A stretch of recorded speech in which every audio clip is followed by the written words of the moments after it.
Hey Lucy, how you doing today? I'm good, Kayo. How are you doing? I'm doing great. I'm doing great. Good to see you. How's your day been so far? Cold. Cold, yeah? Uh, cold. I live in Vienna, Austria. And it is definitely winter weather. It's the weather that means two pairs of leggings if I go out, two pairs of socks, puffy coat, scarf around my face. So, yeah, it's good to be here. Cool, cool. No problem, no problem. Yeah, so let the viewers know who you are, what you do, and why you do it, Lucy. Awesome. So, hi everyone. I'm Lucy Rowett. I'm a certified sex coach and sexologist. I work specifically with women and people with vulvas around releasing sexual shame, embracing pleasure, being in your body, especially if you're somebody where you might have low libido or life has thrown you a doozy and you've lost your sexual spark. I also work a lot with people from purity culture or from faith backgrounds where religious sexual shame has really influenced you, it's really affected you, where you can feel it in your body, it's impacting how you feel about sex, around your body, around sexuality. So I work a lot with, you could say, sexual shame, but also pleasure and reclaiming your own eroticism for yourself. Great, great, Um, great. So, what was your journey like leading you up to that point that you wanted to get into sex coaching? Like, when you look back at your own journey, what was that moment where you thought, this is actually what I want to do going forward?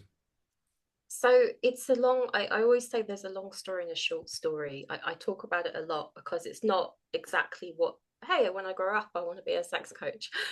So I grew up in the church, in Church of England. I was very heavily involved in the evangelical movement when I was a young person, which meant I got a big, heavy dose of purity culture. Add in, I had a big health breakdown in my teens and 20s. So a lot of my process, it was a big healing process, physical, emotional, spiritual, and also sexual.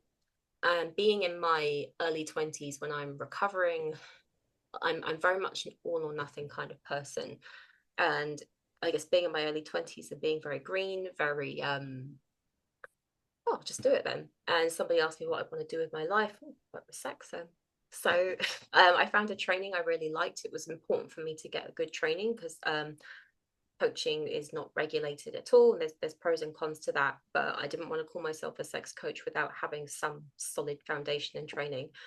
And that's just how it grew. I got my first certification in 2017, and that's when I've been working really. Yeah, So yeah, yeah, yeah. it's been a while. Yeah, yeah, that's a interesting process, you know, like a lot of the reasons why people get into what they do is like personal things in their own life that Yeah, lead them to what they want to do. And talking about personal things in our lives, like we all have different struggles when it comes to relationships, and especially in past relationships that we've all had, and we navigate through those struggles to get to where we are now. So, what yeah. would you say some of your struggles have been in previous relationships, and how did you navigate through those to get to where you are now? Oh god. So like, kind of a backstory. When I spent most of my teens and early 20s severely ill, in and out of hospitals and care homes. And so that meant that I lost a big chunk of my own emotional mental development. And then I got very into the world of woo, spirituality, consciousness. And I very much bought into the idea of soulmates and twin flames. And then also exploring my own sexuality because I'd left purity culture and I'd also left my faith.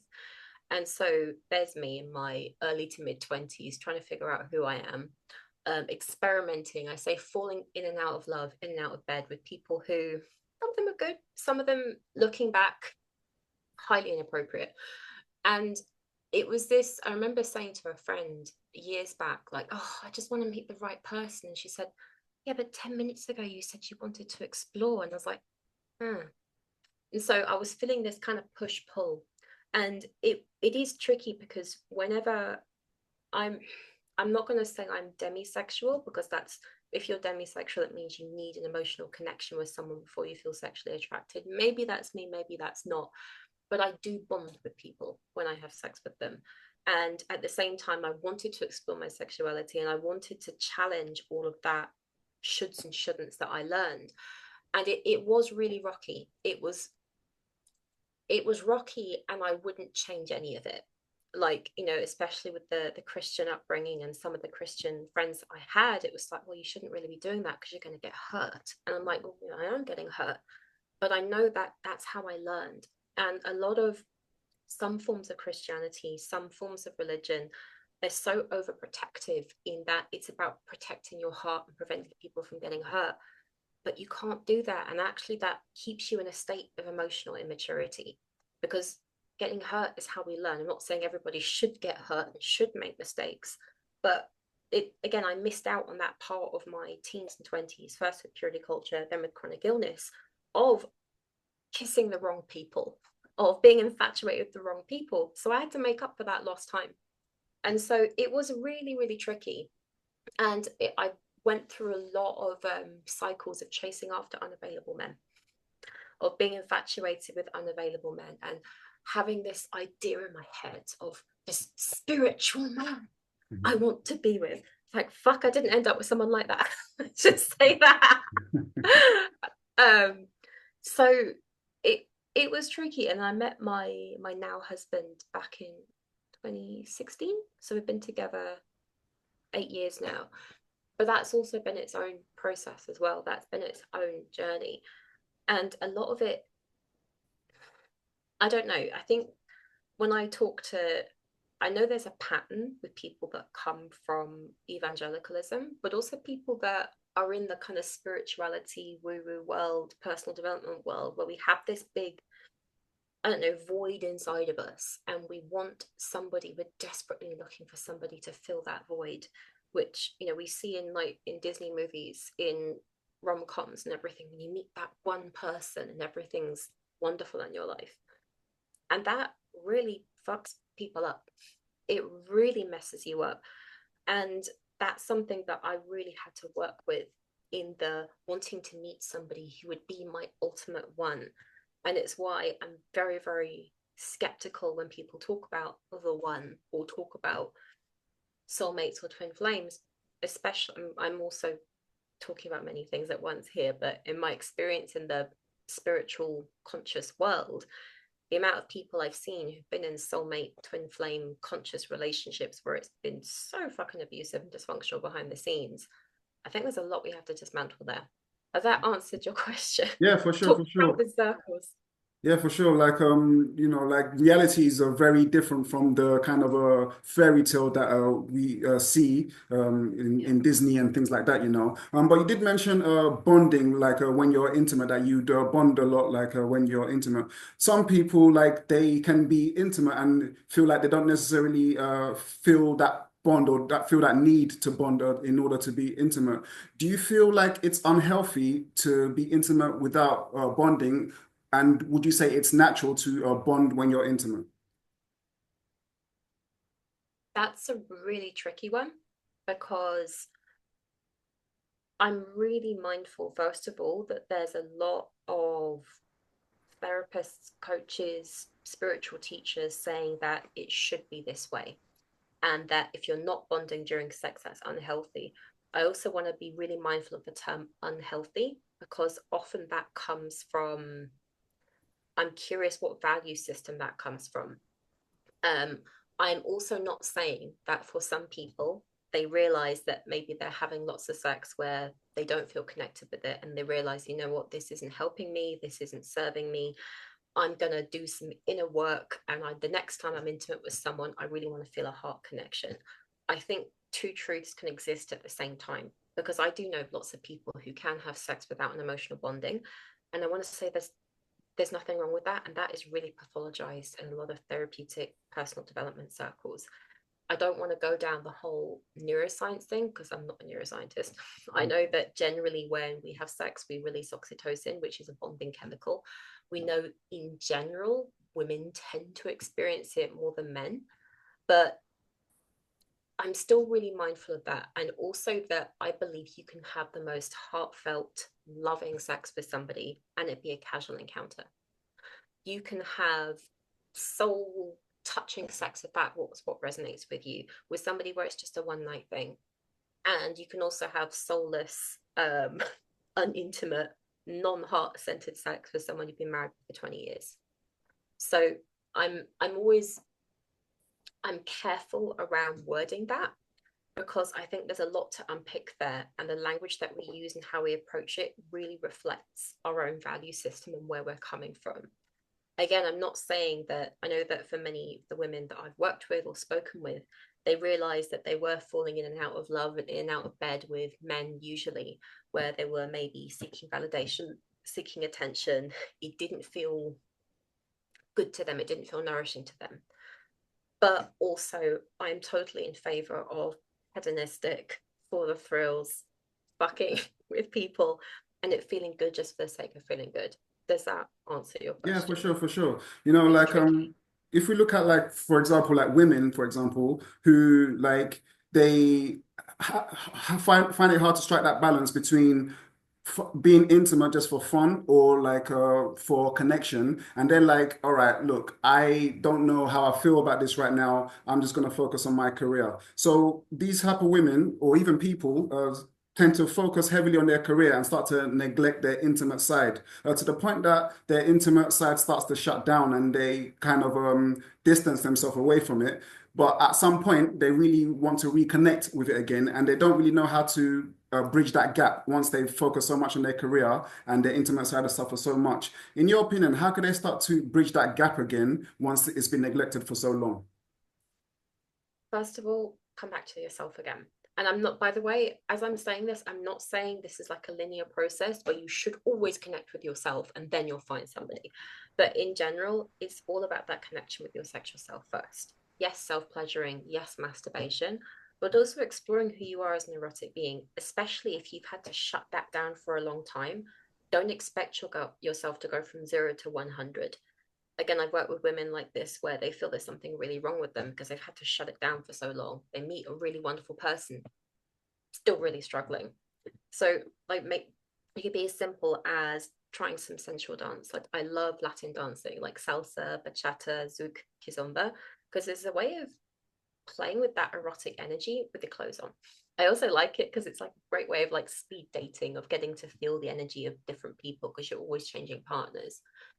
It could be as cliche as buying new lingerie, exploring toys, exploring erotica again, but it's always about, in my opinion, explore it with yourself first. It can also be like exploring your sensuality again. And remember that if you're single and you've been focusing on your career, but you're single for now, well, this is a really great opportunity to like go back to the drawing board. What do I even want? Because maybe for the reason that you focus so long on your career is because you had really shit sex or you were in really un- unhealthy relationships that weren't helping you. Well, why don't you take a bit of extra time to like figure out what is it that I want? What actually turns me on as opposed to what I'm told, like a quick finger, kiss, rub, stick the penis in, done. That doesn't work for most women. Like really explore your sensuality, especially as we tend to overcouple sensuality with sex. But again, I'm really mindful of saying all women are like this. They're not. I believe that men really need to explore their sensuality too. But exploring what feels good on your body, paying attention to the senses, treat this almost as like Project You. Like start to read books, listen to podcasts, explore what is it that I actually like? What turns me on? What do I need to feel my most erotically fulfilled? Because then when you meet somebody, you're going to be much more prepared and you're going to have much more of an idea of what you want rather than potentially falling back into the maybe the same cycles that got you where you were in the first place. Yeah, yeah. Would you say that all of that type of exploring and like women trying on different lingerie and finding out different things that make them feel sensual is a form of like a self foreplay that needs to be done continuously in order for them to before they can re-engage and really express their energy? Would you say Of that course. that's accurate? And it's also like I'd also reframe a lot of it as, in some spiritual things, we say that sexual energy is life force energy.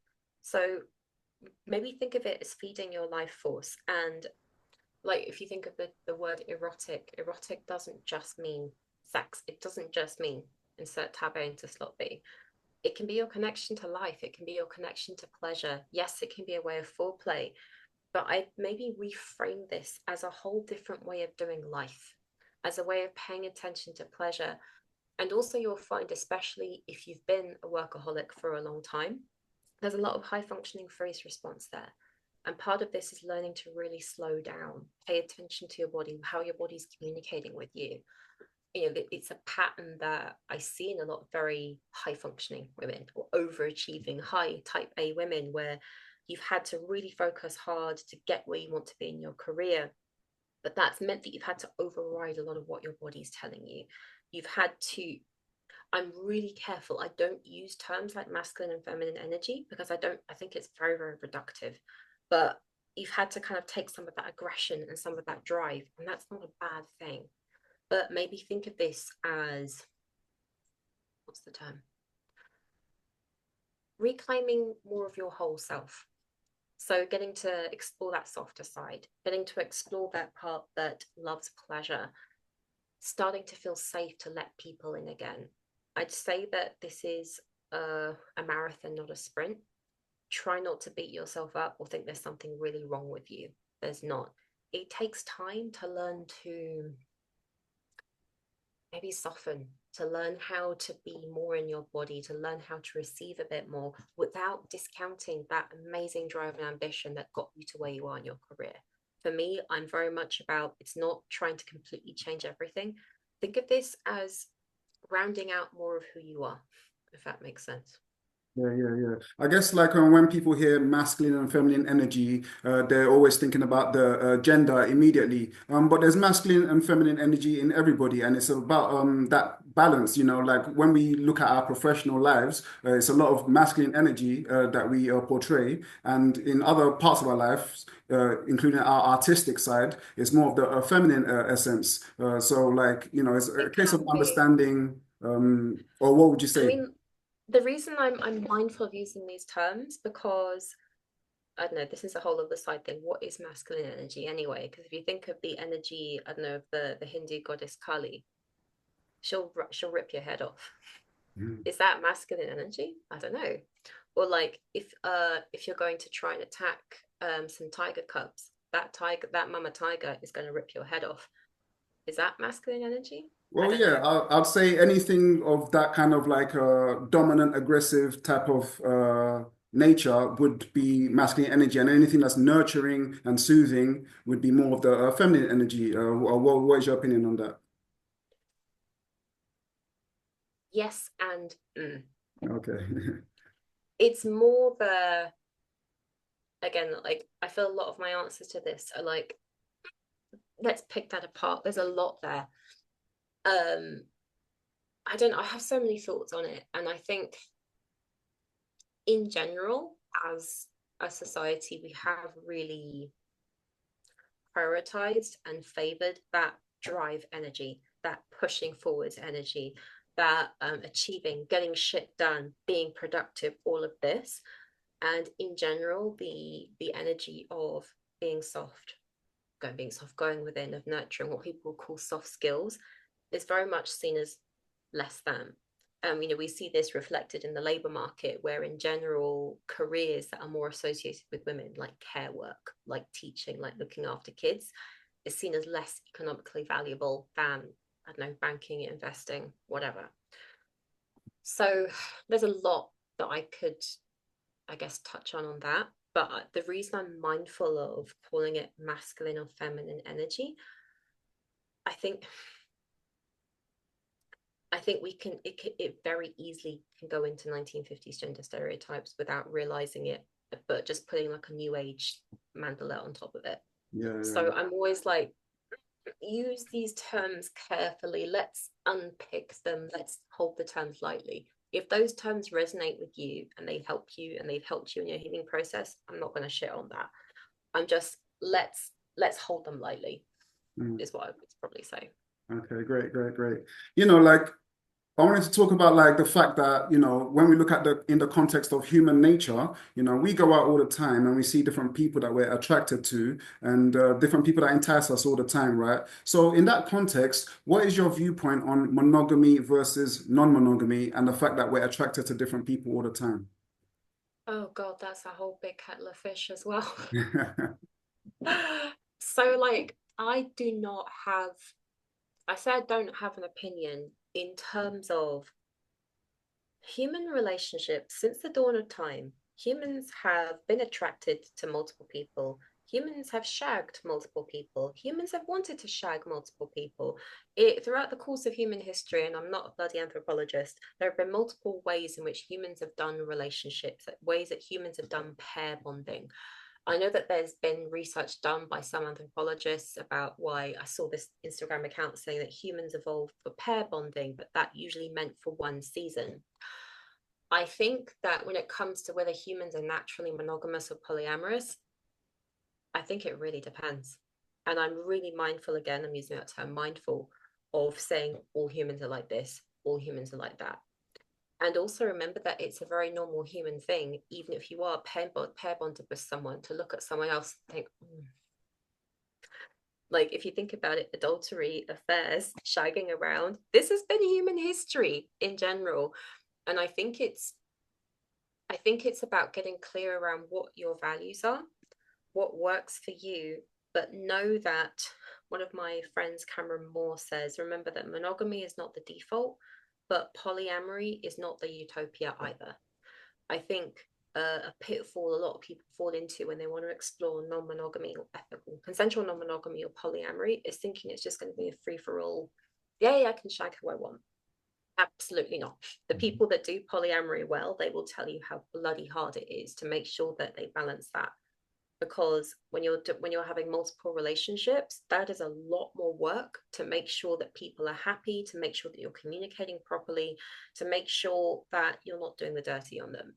I see a lot of people, especially a lot of men, but not always, where they kind of think, where they can think that non-monogamy is a kind of, I can have my cake and eat it, even though I don't like that term either, rather than knowing that, yes, you can explore it with other people, but if you're not communicating with your primary partner, people are going to get really hurt.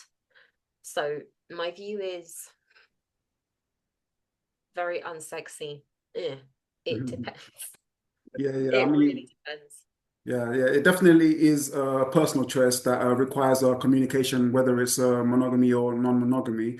But for people that like, or for someone that is in maybe a monogamous relationship, but they're interested in non-monogamy and they'd like to open up the relationship, but they're afraid of like how their partner's going to take it. So they're kind of suppressing their feelings, but they would like to communicate this. In what ways can they communicate this to their partner without it being so awkward for them? I think, first of all, I would say, well, there's read books. Mhm. Books are a great place to start because that's going to give you more of an idea of what you're going to expect. And I say talk to some polyamorous or non-monogamous people first. It could be super casual, like a friendship date or a coffee date. Ask them how it is. Ask them for advice. Ask them how they first broached it with their partner. Um, I'd say with something like this, again, it's not a linear process, but maybe get a bit clearer about what that means for you. Okay, you want to explore non monogamy. What does that mean for you? Does that mean you want to explore sex or explore playing with other people? Do you want to explore multiple emotional connections with other people? Think about or get a bit clearer on what that means for you. And I'm not at all saying that it's always because there's something wrong with your relationship, but think about, is it because there's something, are you trying to fix a broken relationship by opening it up? I think get a bit clearer on what your reasons are for it.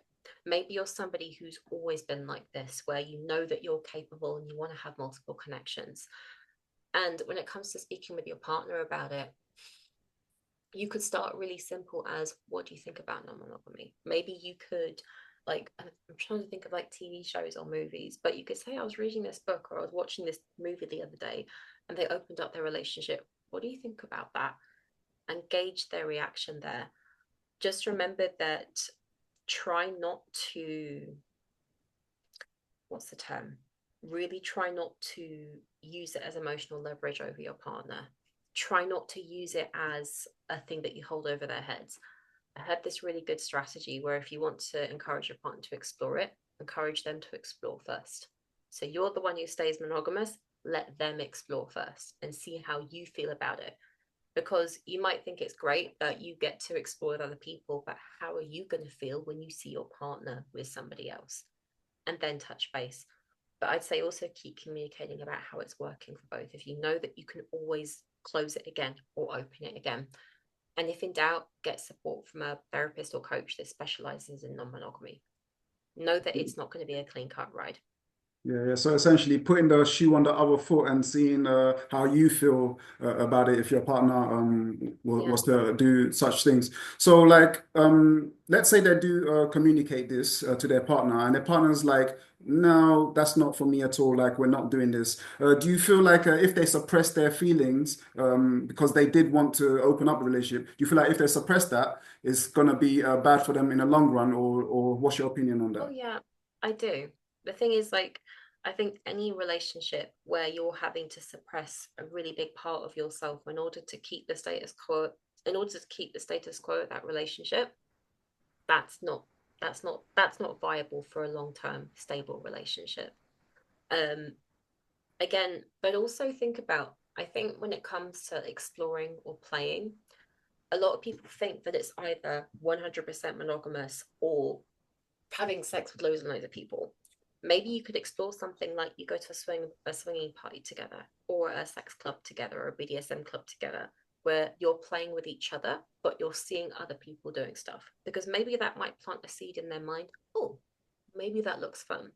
Maybe you can explore like a tantric workshop or a retreat, tantric workshop or a retreat together, where there's the option to explore with other people. Like there's ways that you can like titrate it and ways you can experiment with it rather than going from 100% monogamous to opening it up. But I do believe that trying to suppress that part of you is it's not healthy long term. It remember that whenever you have to suppress a part of you or you have to really deeply compromise in something that's really important to you, that's going to cause resentment over time. And that resentment is going to leak out into your relationship. And that's slowly going to potentially make it, it's not going to help your relationship. Yeah. So, yeah. Yeah, great, great, great. Now, like for people that have chosen monogamy, like both of them have chosen monogamy, and that's what they want to do with their lives going forward. But along the line, someone has actually stepped out of the relationship and infidelity has happened, but they haven't let their partner know this. So they're carrying around this sense of like guilt about what has happened, and they want to communicate this to their partner. But once again, they're afraid of destroying the relationship if they were to communicate what has happened. In what ways can they communicate this to their partner without necessarily destroying the relationship, if possible? I think, first of all, remember that no matter how you communicate it with your partner, there is the potential that it will implode the relationship. And this is the hardest thing. Sometimes, on one hand, I think there is no amount of making it soft in order to communicate it that is not going to devastate your partner. I think before you are about, first of all, tell them as soon as you can. But I would really recommend maybe seeing a coach or a therapist about that to be more prepared within yourself. Um, Ideally, maybe do it somewhere neutral, like not in your home, because that is going to potentially have really bad memories for your partner. Maybe somewhere more neutral. But remember, and I'd also say take full responsibility for your actions. So try not to say, well, you weren't sleeping with me, or we were in a bad patch. Really own up and take full responsibility, even if it was because your relationship was in a bad place, even if it was because you were under stress. Don't palm off don't palm off the blame to your partner or say, oh, you weren't interested in me or whatever. You've got to own up. And what's it we say? Use I statements. And that might also mean that you need to take some time for yourself to own up to it within yourself. Right, It's one right. thing to say, yeah, I cheated, but how much have you really owned up to your own role in that? Right, right. Yeah, yeah. Very true, very true. Now, when we look at like brand new relationships, when people find someone new, they tend to like really want to immerse themselves in this brand new relationship. Like they get a lot of butterflies. They're very excited about this new person that they just met, to the point that some people start to lose their sense of self in the process of Yeah, doing that. So that's how very can common. people immerse themselves in a new relationship without necessarily losing their sense of self in the process? Oh God, that's a big question because it's something that I've worked with clients as well, and they didn't realize for a long time that they had lost themselves in that relationship. It's a tricky one. I guess the first thing I'd say is remember that human relationships aren't like a static binary thing. It's not like you are 100% enmeshed or you are completely separate, autonomous beings. Remember that human relationships are a dance, like coming together and being apart. Your relationship is going to have ebbs and flows anyway. And I think, especially when you first get together with someone, you've got that new relationship energy. You've got all of the drugs, I say drugs. Our brain is like on drugs. All of the brain chemicals, the neuroprophene, I can never pronounce it properly, the dopamine, the oxytocin, everything. I'd say remember when you get into a relationship with someone, you are kind of on drugs Mm. in terms of that's how your brain is. Remember that this is a brain cocktail. I'd also think about, has this been your pattern previously? And how did that pan out? Have you been in relationships where you first got together and you were just like, that's it, joined at the hip? But then when that new relationship energy passed, when that honeymoon phase passed, suddenly you just weren't into them anymore. And you started to see problems in the relationship. You started to pick holes in it. Think about that if that is your pattern. And also think about, are you somebody who tends to get enmeshed with other people in your life in general? Are you that kind of person where when you're with someone or when you're friends with someone, you're like, that's it. We are soulmates joined at the hip. Like my mum said when she married my dad, his mum said to her, have separate hobbies and activities. And that's something that she really maintained. So, like, it's as simple as don't give up your friends.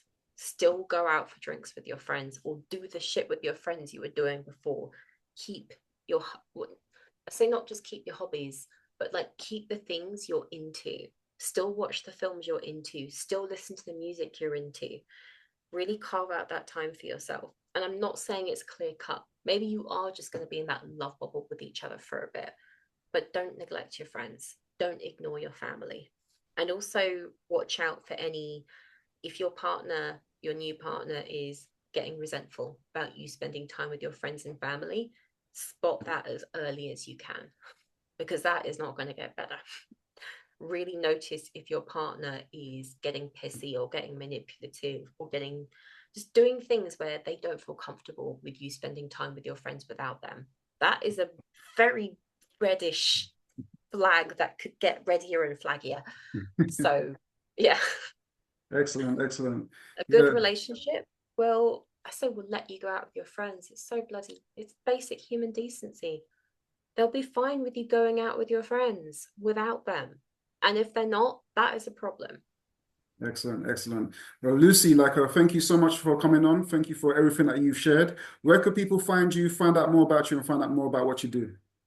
Thank you so much for having me. So you can Very find me welcome. on the website, lucyrowett.com. I'm on Instagram at lucyrowett.